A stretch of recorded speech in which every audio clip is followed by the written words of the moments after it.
You know, when I think about the trajectory of Overwatch over the years, it's both upsetting and a little bit fun, I guess, because clearly in the year of our Lord Jesus Christmas 2024, Overwatch is no longer the dominant force it once was. Of course, when Overwatch first came out and became successful, it made a lot of people want to mimic it. Then that mimicry turned into deterrence when people came to realize that Overwatch was too big, too popular, too solidified to fight against. And so the more on-the-nose copycats stopped.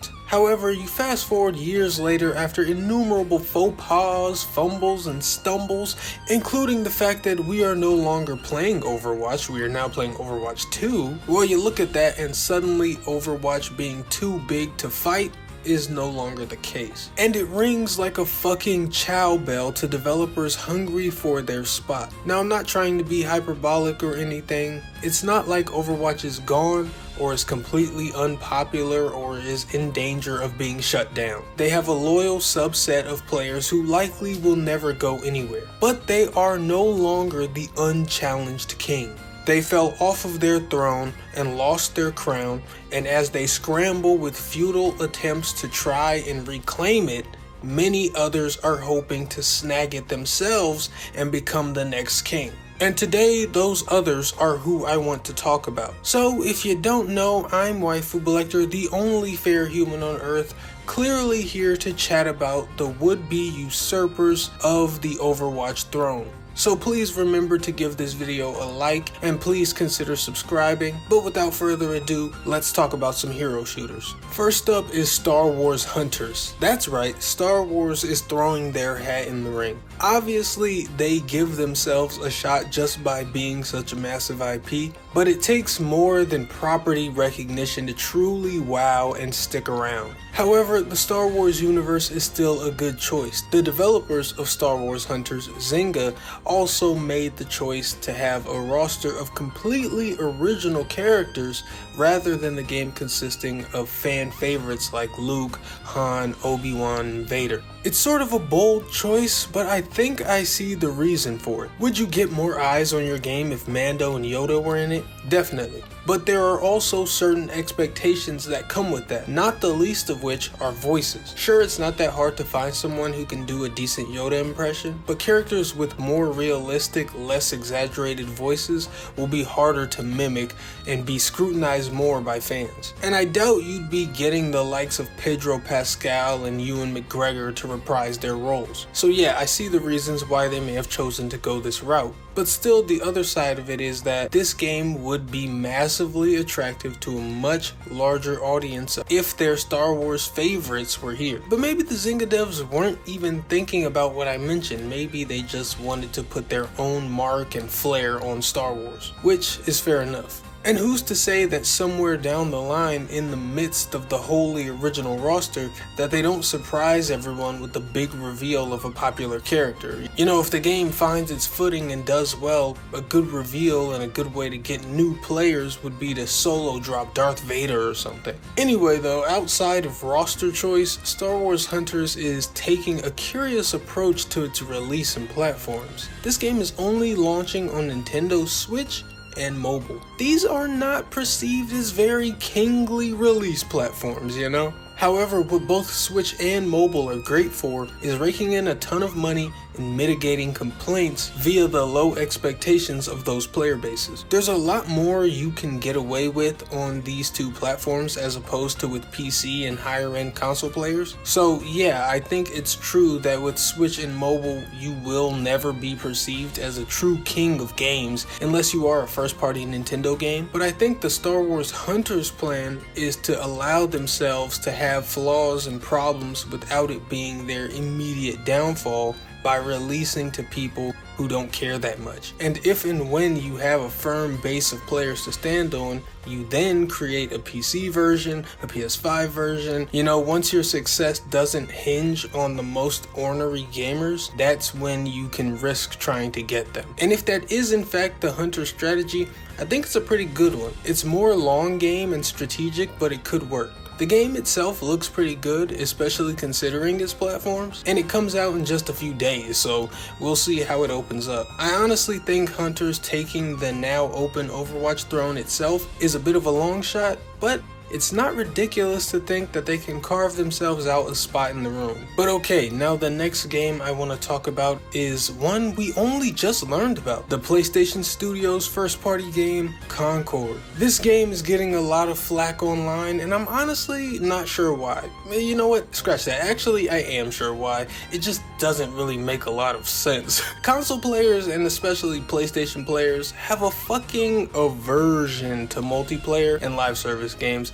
So you put the two together and it's the worst thing they've ever seen, no matter what. This is probably because of how long PlayStation primarily focused on single player story driven games, and now that they're branching out, PlayStation players are lashing out. Also, there's just a games media agenda and trend to shit on this type of game, really no matter who's doing it, honestly. Currently, PlayStation's multiplayer live service initiative has gone 1 for 2, with Foam Stars dying almost immediately and Helldivers 2 being an immediate fucking hit like you wouldn't believe. And I'll tell you what, that didn't happen because of PlayStation players. It happened because of PC players. Foam Stars failed because it just looked boring and bad. I don't think releasing on PC would have saved it, although it might have kept it going a little bit longer. So now, PlayStation wants the Overwatch throne with Concord, which will also serve as the tiebreaker for their multiplayer record. Now the thing about PlayStation players hating Foam Stars and it failing is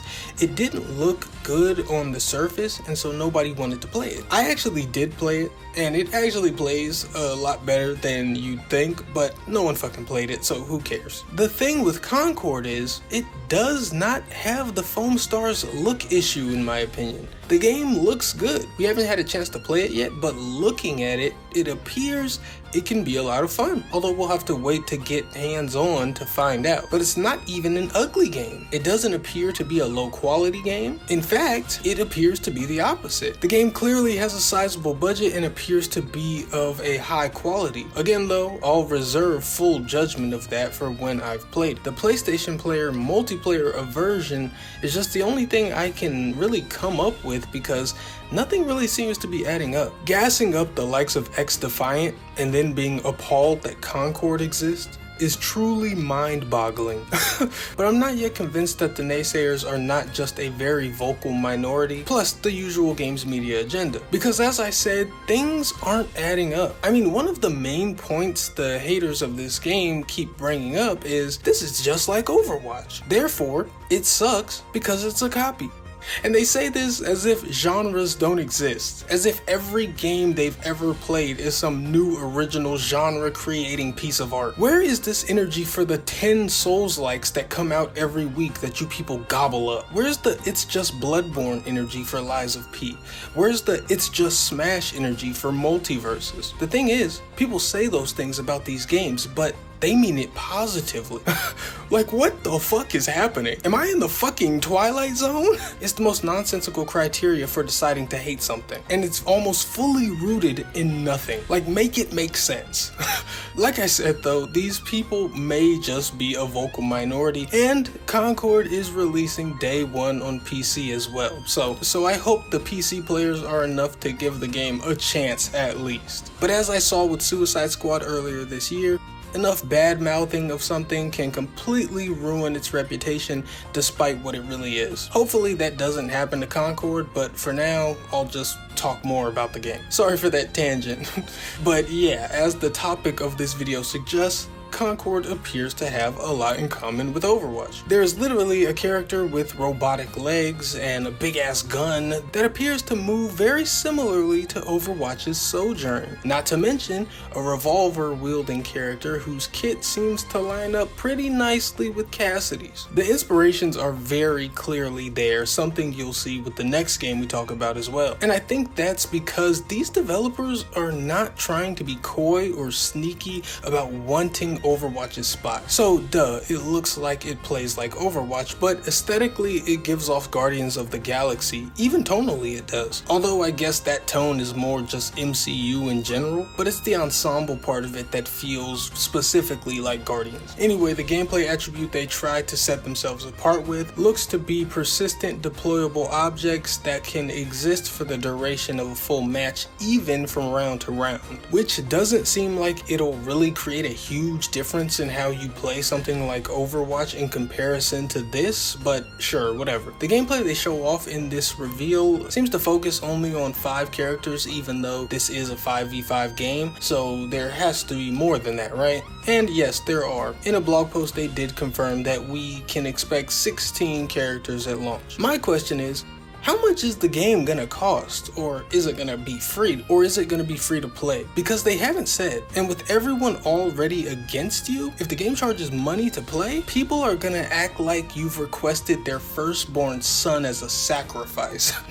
Yeah, I hope this thing is free to play for its own sake. There's gonna be a beta in July and the game fully launches in August, so I guess we'll find out soon enough. Here's the thing though, regardless of the quality of this game, the gaming media has already turned against it. They've already made up their mind. So Concord is at an enormous disadvantage and a low chance of taking that Overwatch throne. I'd honestly give Star Wars Hunters more of a chance because I think their low profile is actually keeping them away from a lot of hatred. I hope Concord gets a chance though. If it fails, I want it to be because the game was bad, not because games media hates this kind of game. But who am I kidding? I'm sure Concord is already dead and the hive mind wins again. Let's move on. And this is our final stop, no doubt the most threatening to Overwatch, Marvel Rivals. This game is probably looking kinda scary to Blizzard and the Overwatch team. So this game is literally third-person Overwatch with Marvel characters. And that's a hell of a combination. Not to mention, it's 6v6 like Overwatch 1 rather than the Overwatch 2 style 5v5, which is something people are just gonna like. They're just gonna like it because a lot of people want Overwatch to be 6v6 again, and it won't be. But here's pretty much 6v6 Overwatch and all your favorite Marvel characters in one package. It's fucking scary, but the scariest thing is that the game looks good. It's got an art style, clean visuals, nice animation. The work has been put in. Marvel Rivals wants to be the usurper, and I think they can do it. I wouldn't be surprised if they become the new top dog. And again, like the others, this game isn't shy about wanting Overwatch's title. I swear that there are sound effects that are ripped straight from Overwatch. It is the funniest thing ever. They have Star-Lord just doing Reaper's ult. They don't give two fucks. This shit might as well have just been called Marvel Watch. I love it, dude. They want that spot. But yeah, the gameplay looks really cool. They have some super sick map designs. I think Marvel Rivals just has everything it needs to become the new hero shooter leader. And a big gameplay difference is destructible environments, which is a lot more sizable of a mechanic than Concord's persistent deployables. At least on paper it is. Rivals is definitely gonna be the major one to watch. Hunters, in my opinion, is likely to quietly exist for quite a while. Concord will have to do everything in its power just to survive, unfortunately. And Marvel Rivals, well, there might be a new king on the throne soon. I'll put it that way. I don't think it has a launch date yet, but it's coming to PC, PS5, and Xbox sometime in the not too distant future. And in closing, I'll say this. I think Overwatch deserves these attacks. And whether someone takes the crown or not, I think they deserve to be usurped. I stuck with Overwatch for a lot longer than was reasonable, holding out hope that they'd start to do right by players, but they got in a habit of doing one thing good and 2 things bad every chance they got. Of course, including nuking the whole reason for Overwatch 2 to exist, the PvE. So yeah, time for some new leadership. Anyway, I guess I'm done. Thanks for watching. I'm sure you won't hesitate to hop in those comments and tell me how stupid and wrong I am. That's fine, you've got to be that horrible person you are, just like I've got to be the only fair human on earth. But for those of you who aren't horrible, please leave your normal comments, and if you enjoyed this, which I'm sure you didn't, maybe consider liking and subscribing. I know you won't, but at least you watched the video, so thanks. Okay, until next time, I am Waifu Blector. I am just a normal guy. I like hentai, and I am already planning Concord's funeral. Goodbye.